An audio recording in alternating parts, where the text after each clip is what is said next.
Arkadaşlar salam. Bugün gördüğünüz gibi kitabxanadayım. Çünkü ben kitapları çok seviyorum. Deyince sizlerin bölüşüp ve gidip bakalım.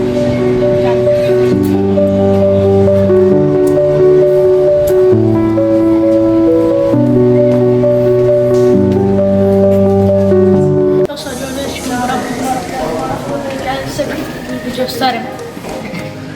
Burada bazen Rus kitapları da var, Azerbaycan kitapları. Bakın, bu da Kur'an Kerim kitabıdır.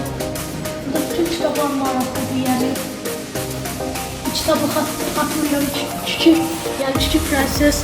Bu kitabı da hem dizi filmde var, qəşəng kitabdır. Yani çok maraqlıdır. Çok qəşəng, yani beğendim.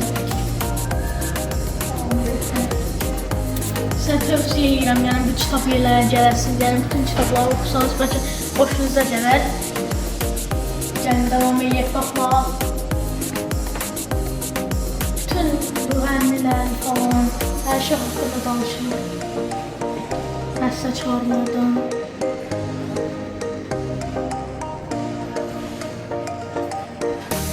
Bütün kitablardan haqqında danışılır, dizi filmlərdən.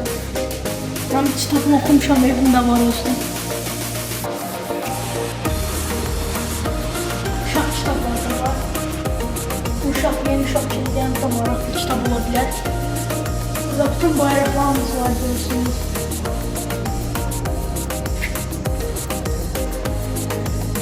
Burada da büyük kitablar var, yani büyük yaşlı olan kitablar.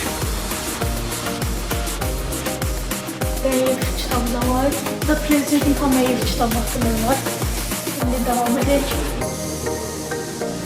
Maraqlı kitablar var. Bir sənə var.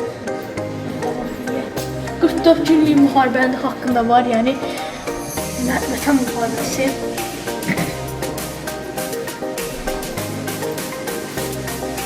Burada büyük yaşlanan kitablar var. Ve Azərbaycan rəqslər hakkında da var.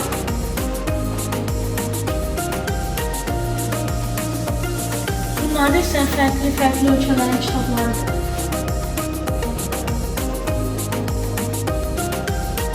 Rus dilinde başka ölçülerde var. Cənab Erdoğan hakkında məlumatlar da var. Türkiye'nin prezidenti. Burada da Azerbaycan'da bəzən də İngiliz dilində var, burada da Rus dilində. Bayraqlarımız da var, qəşəng hamısı düzülübdür. Bu insanlar gəlib buranın otursa ürəyi açıla bilər. Tövsiyə edirəm, gəlin burada kitablar oxumağı istəyirəm. Çok maraqlı kitablar var.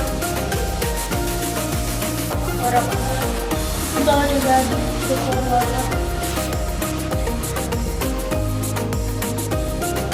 Burada çok güzel bir kola var.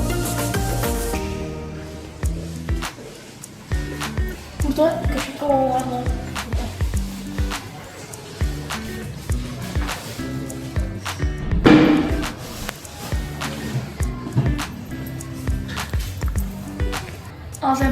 Azerbaycan minyatür.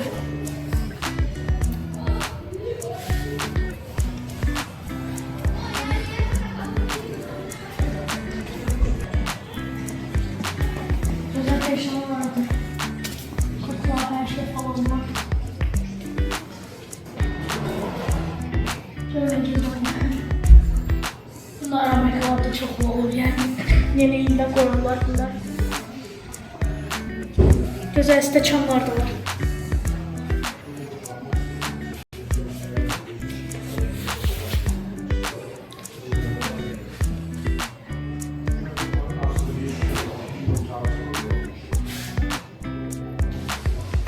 Qəşəng xalçalar var, tarixi boşqablar da var.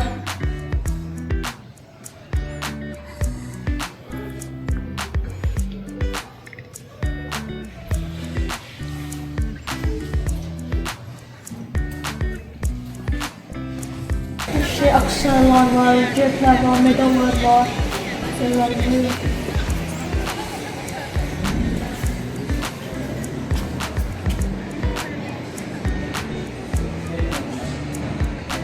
Siz çok da mən dəyərli dostlarımsınız. Sizə tövsiyə edirəm ki, bura gəlib kitab alıb oxuya bilərsiniz. Yəni, bura çox maraqlıdır. Sağ olun dostlar. Like atmayı və abunə olmayı unutmayın. Sağ olun.